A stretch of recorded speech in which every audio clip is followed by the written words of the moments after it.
Peace and blessing, everybody. So, anybody who knows me knows that I'm fairly proud of being an Acadian Muslima. So, a Muslima from the Atlantic provinces in Canada. I've actually got a chance to chit chat a little bit with another Acadian Muslima called Amanda Redmond. She is the owner of Alkamar Hijab. And one of the things she's just posted on Facebook was a picture of a ring of a kitty cat, and she said she wanted a Hello Kitty or My Little Pony inspired hijab style. Now, with that in mind, I decided to create this little hijab style, which has the little Hello Kitty bow on it, and it's actually featuring an Alkamar underscarf. Now, I'm not being paid by Alkamar to do this advertisement. I'm doing this out of really love for their products. But I am hoping that with your support you can go onto Alkamar's Facebook page and let them know that I sent you, and perhaps me and Amanda can work something out. But anywho, regardless of that, I just want to show you guys how to do this wonderful style. I hope you like it. Please stay tuned and I'll be showing you how to do it. Peace and blessing. So to get started, what you're going to be needing is an Alkamar Sports Hijab, also known as a ninja underscarf. I've shown you in one of my videos how to make your own homemade version of the ninja underscarf, and I've also featured the ninja underscarf from Alkamar in my pre-made hijab tips for Muslims, for hijabis. Sorry. What's great with this underscarf, as I've mentioned in the past, is that it covers the entire neck and the back of the head, and of course has even the little cap. It comes in a variety of colors and in high quality at alkamar.com, and yeah, they're pretty inexpensive actually. Like, without saying they're cheap, they're fairly inexpensive. You're also going to be needing a jersey shawl. This one is just jersey cotton. You're also going to need a sheer, I would say cottony as well, but very sheer chiffon shawl. Now, I'm wearing some volume in the back. That's not necessary, but it is recommended for this particular style. It does look a little better. So you're going to start with your jersey shawl. You're going to try and put it as centered as possible. And just be aware that it's never quite centered. Putting it all the way to the front. There you go. And tying it into the back.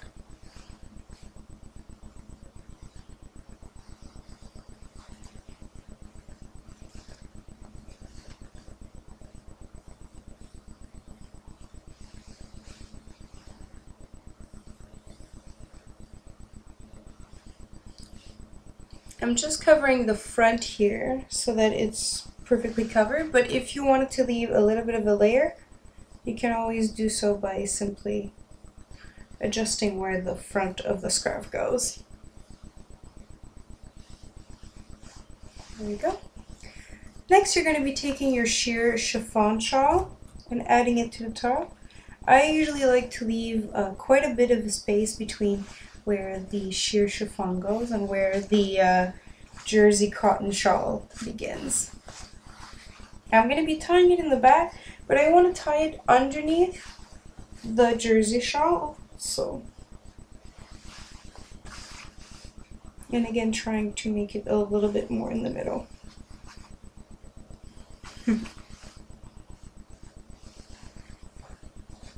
So once again, just tying in the back.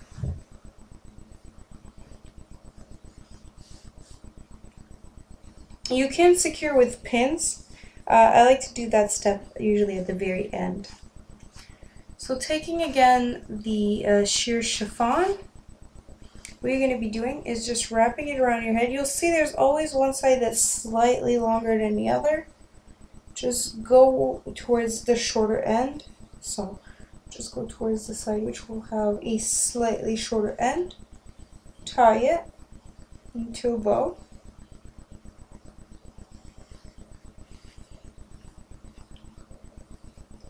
Now the trick to making a flat bow, I'll try and show you. When you do your bow, it's going to give you two ends, one that goes on each side. when you do make your bow, you try to put the curve or the fold towards the direction, or how would I explain that? Opposite to what it came from. So this strand comes from back here, so you want to make sure that it's again towards the back. Twist around, and it should give you a pretty flat bow. Now what you're going to be doing with these parts here is you're just going to be tucking them in underneath, you can see here, just underneath, so that it looks like one pretty neat area. Same thing with this side, just underneath, and then just work on the actual bow itself.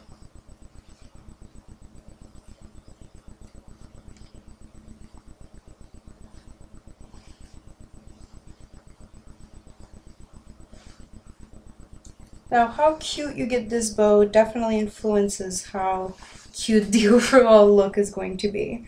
So you may want to be taking your time on the bow. I'm not right now because this is not going to be me going out in this right away. So with that done, what you're going to be taking is just one of the two sides of the shawl. I'll be showing you on this side because it's going to be easier. And this is the strand which was that you've pulled over, so you're just going to be twisting your cotton shawl, the end of your cotton shawl, around the sheer shawl here. Just twisting it. And it's possible that it kind of brings everything back. That's fine, just pull it back up. We'll be securing it shortly, so I'm not too worried. And there you go.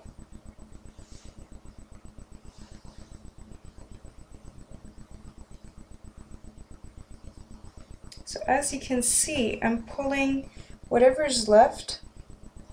Usually the best solution here is to actually start by securing it at the very base here. And then you can pull the fabric around and tuck it under to cover all of the sheer chiffon from the back.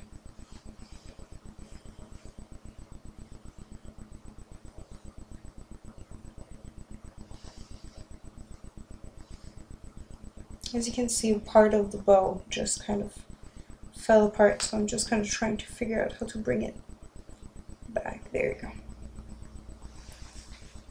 And then you're going to take the other side and do the same thing around that part of the chiffon. And it's possible that parts of the tuck comes out. Just don't worry too much about it just yet. You'll have plenty of time to worry about it later. So just twist it around. Let me twist it one more time, without twisting your bow out of place.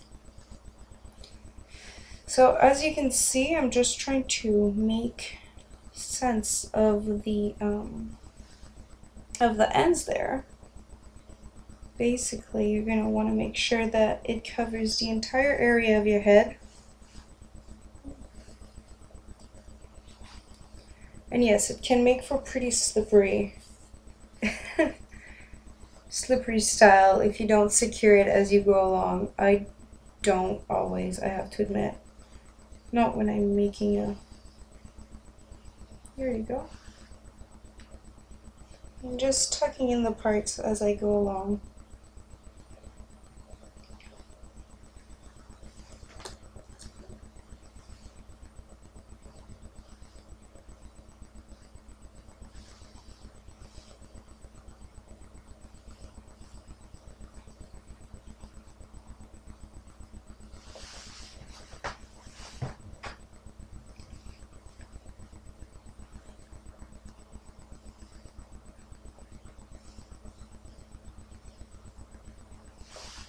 So the last step you're going to be doing is just putting on pins wherever you think is necessary to make sure that the styles remains as you wish to be.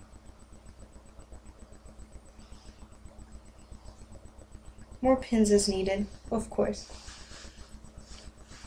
Fixing the bow, adding the earrings. And that's the beauty of this particular underscarf, is that because of its location, like the way that it's tied, it leaves perfect space for the earrings, so it's quite fantastic. And as I mentioned, this particular style does not cover the neck, which is why the ninja underscarf is recommended for this particular style. So there you go. I hope you enjoyed this style and you get to rock it out. Please let me know how you like it. Don't forget to message, to go like Alkamar's page on Facebook and to let them know that I sent you over. Again, this is LoveGodDiversity, who is sending you to Alkamar to look at their product. Alright, peace and blessing, everybody.